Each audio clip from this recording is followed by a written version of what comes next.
My name is Luna. For 2 years, I searched for the right job. I sent hundreds of applications. I faced many rejections. Then, one Tuesday morning, everything changed. BrightCorp's email appeared in my inbox. We are delighted to offer you the position of Senior Marketing Strategist. I screamed. I called my mom. I called my best friend, Chloe. This was it, the dream job. Great salary, beautiful office in downtown Chicago, health benefits, a 401k match, everything I ever wanted. The interview process felt strange, but I ignored the feeling. They asked unusual questions.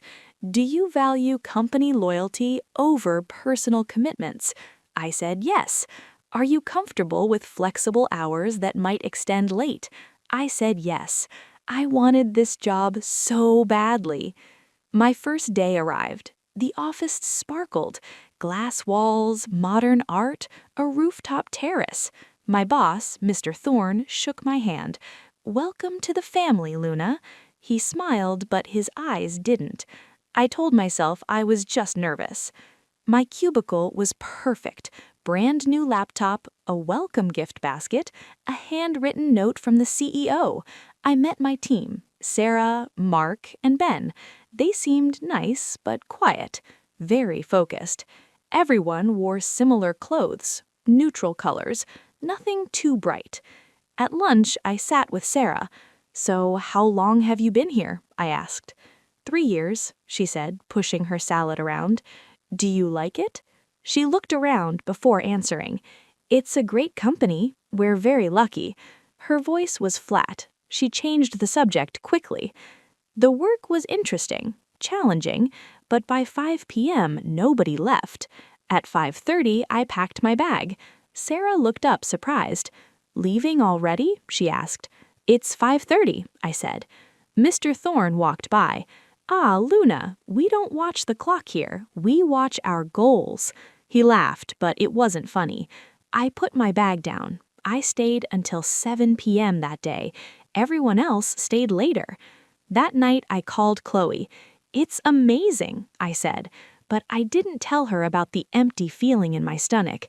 I didn't tell her that Sarah's 3 years sounded like a prison sentence. I told myself I needed to adjust. This was the real world. This was success. Weeks passed. I learned the unspoken rules. Rule 1, always be busy. Even if you have no work, look busy. Stare at your screen, type something. Rule 2, praise the company. Always. In meetings, we said, I'm grateful for this opportunity. We never said, this is stressful. Rule 3, never question Mr. Thorne. His ideas were brilliant, even when they made no sense. One Wednesday, we had a team meeting.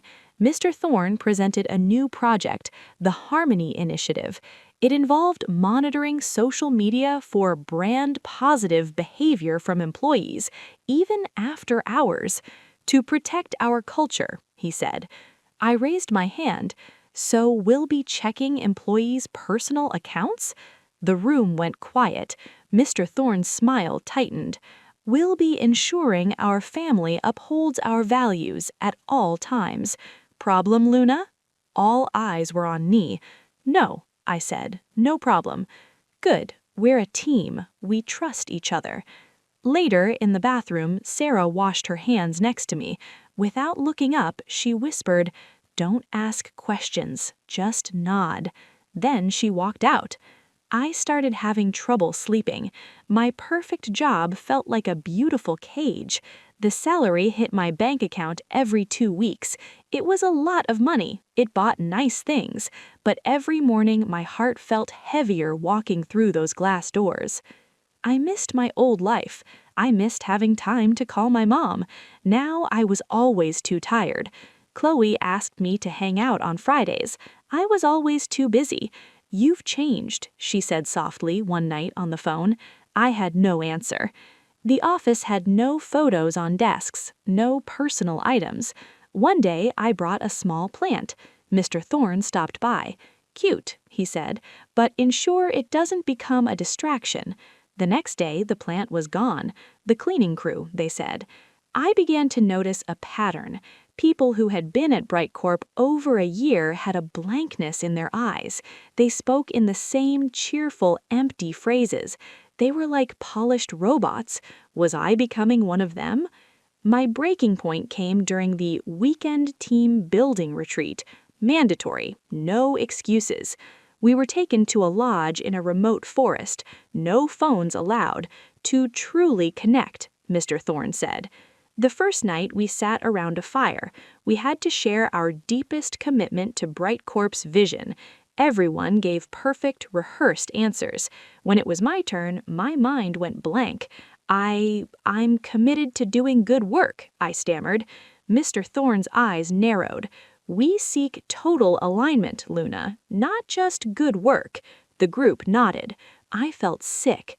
That night I couldn't sleep. I left my cabin for water. In the main hall, I heard voices. Mr. Thorne and a senior manager were talking in the kitchen. I hid behind a wall. The new batch is adjusting, most of them. The Parker girl is still questioning, Mr. Thorne said. The usual methods work. Increase her workload. Isolate her. She'll either break and conform or she'll quit. Either is fine. We keep the ones who belong. My blood ran cold. The Parker girl. That was me. Luna Parker. I crept back to my cabin shaking. This wasn't a job. This was a cult. A corporate cult. They didn't want employees. They wanted obedient members. The perfect benefits or the bait. The rules were the trap. The next day, I watched my colleagues. Their smiles were fixed. Their laughter was on cue. They were broken and then remade into perfect BrightCorp people. I thought of Sarah's warning. I thought of the missing plant, the monitored social media. I had to get out. Back in the city on Monday, I was a different person. I saw the office with new eyes.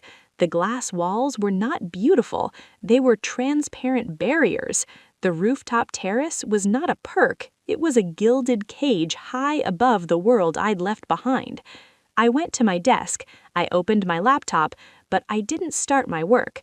I opened a blank document and began to type my resignation letter. My hand shook. The salary, the status, the dream. My parents were so proud. Quitting would mean starting over. It would mean explaining. It would be messy. Mr. Thorne appeared. Luna, my office, please. My heart pounded. I followed him. He sat behind his large desk. The retreat was illuminating. I sensed some hesitation in you. We invest a lot in our family. We expect total commitment. Are you still committed, Luna? This was my moment. I could lie. I could try to survive. Or I could choose myself. I looked at him, at the cold, expectant face.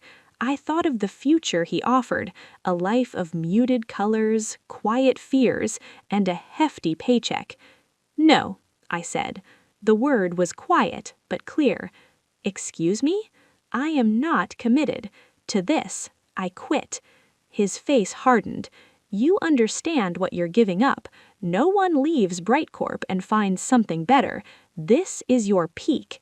If this is the peak, I said, standing up, then I'd rather be in the valley. I walked out of his office. I didn't clean out my desk. I took only my purse. I walked past Sarah. She looked up from her screen. For a split second, the blankness in her eyes broke. I saw a flicker of sadness or maybe envy. I gave her a small, sad smile. Then I walked to the elevator. I walked through the shiny lobby for the last time. Outside, the Chicago air was cold and loud. It smelled like exhaust and rain. It was real. I called my mom. I quit the job. I braced for disappointment. There was a pause. Then, thank God, you haven't sounded like yourself in months. I called Chloe. Can I come over? I need to talk. I'll put the coffee on, she said. I walked down the busy street, my heels clicking. The weight on my chest was gone. It was replaced by a sharp, bright fear, the fear of the unknown, the fear of starting over. But it was my fear, my life. My messy, imperfect, free life. The perfect job was a prison, and I had just set myself free. The future was scary, blank, and mine to fill. For the first time in months, I felt a real smile spread across my face. It wasn't a company smile, it was mine.